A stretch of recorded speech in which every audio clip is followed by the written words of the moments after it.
In this video, we're going to talk about evaluating infinite limits and how to recognize that you have an infinite limit.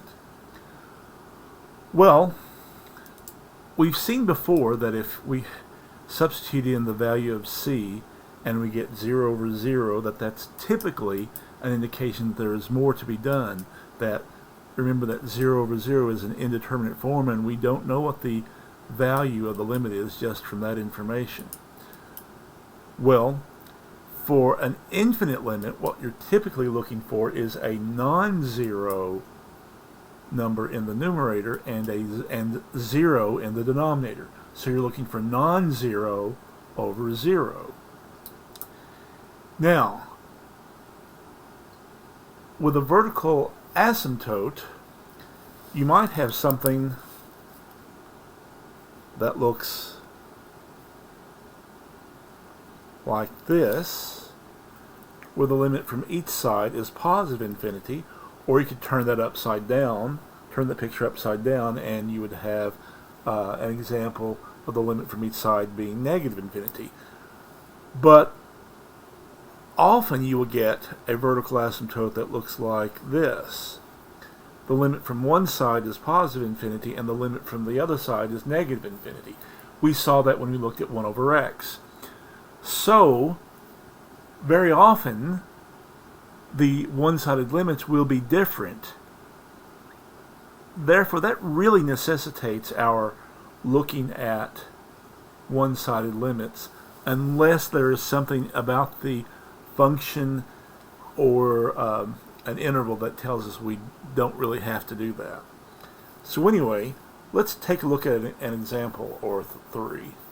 So to evaluate the following limits, it is necessary to examine the corresponding one-sided limits. That's what I just said.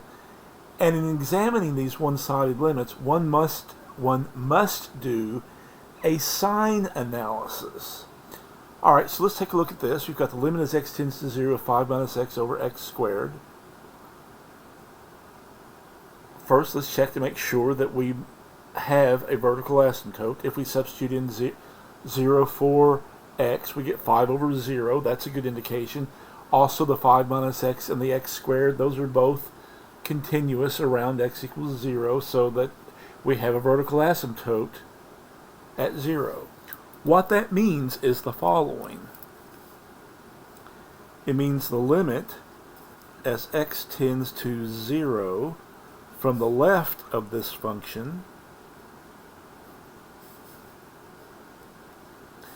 is either positive infinity or negative infinity, and we have to figure out which one it is. Likewise for the limit as x tends to 0 from the right side.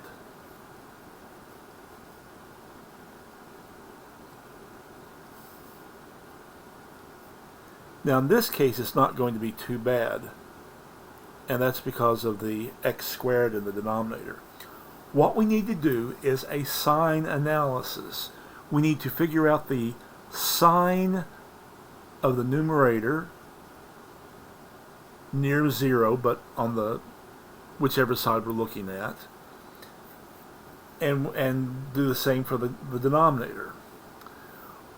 Well, alright, so if we substitute in a value of 0 or a value close to 0, then the numerator will be close to 5. Very close to 5 if x is very close to 0. And that's what we're really talking about. Values of x that are very close to 0. And so 5 minus x is going to be very close to 5. In other words, it's going to be positive. So the numerator will be positive. Now, you substitute in a value of x a little bit less than 0 and square it, and then the result will be positive, right? So if x is very close to 0, but on the left side of 0, the numerator will be positive, the denominator will be positive, the fraction as a whole will be positive, and so that limit is positive infinity and not negative infinity. Well, again, I said that in this case it's a little bit, our work is lessened a little bit by the fact that we have this x squared in the denominator. The denominator is going to be positive no matter what. And again, if we plug in a value of x close to 0 in the numerator is going to be close to 5, and it's going to be positive. So in this case, the limit from each side is positive infinity, and so that limit is positive infinity. I'm going to leave the positive off because we often do that. Alright, so now we're looking at a second example. We've got the limit as x tends to 3 of 1 minus x over x squared minus 3x. Well, if we plug in the 3 for x, we're going to get negative 2 over 9 minus 9. We're going to get negative 2 over 0, non-zero over 0. That's good. Each of these functions is continuous near x equals 3. That tells us we have vertical asymptotes. Now, I'm going to rewrite this. I'm going to factor the denominator. There's a common factor of x in the denominator, and that's going to make the sign analysis a little bit easier.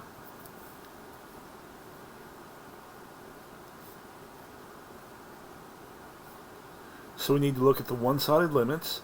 So we're going to look at the limit as x tends to 3 from the left side of 1 minus x over x times x minus 3. Because we had that non-zero over 0, we know that we've got a vertical asymptote. And so we know that this one-sided limit is going to be either positive infinity or negative infinity. And we can say the same thing about the limit from the right.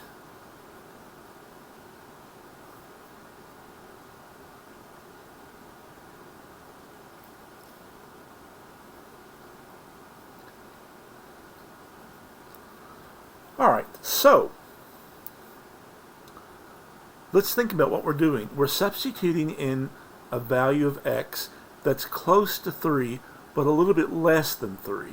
Now, up here, when we're looking at the one, we're going to substitute in here in the numerator and twice in the denominator. So if we substitute in a value of 3, or a value close to 3, in for x in the numerator, we're going to get a value close to negative 2. And so that's going to be negative. That expression in the numerator will be negative. Now what about the x? Well, x is close to 3, so this x factor will be close to 3. It'll be positive. Now what if we substitute in a value of x that's close to 3 into the x minus 3? What sign is it going to be? Positive or negative?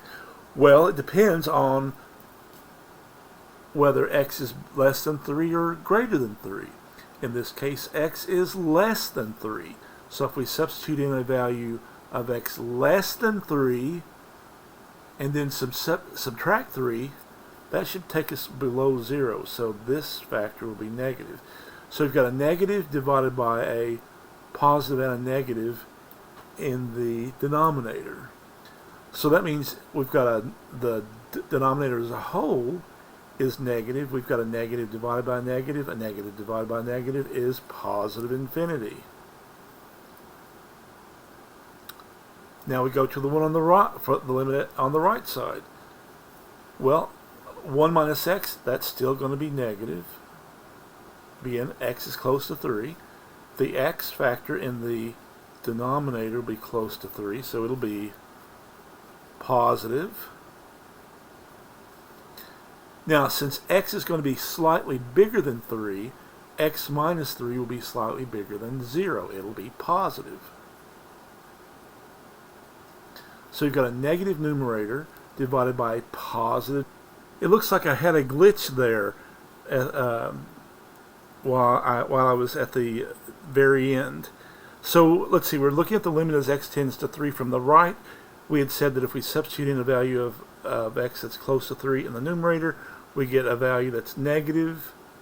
And let's see, if x is close to 3, then this x will be positive.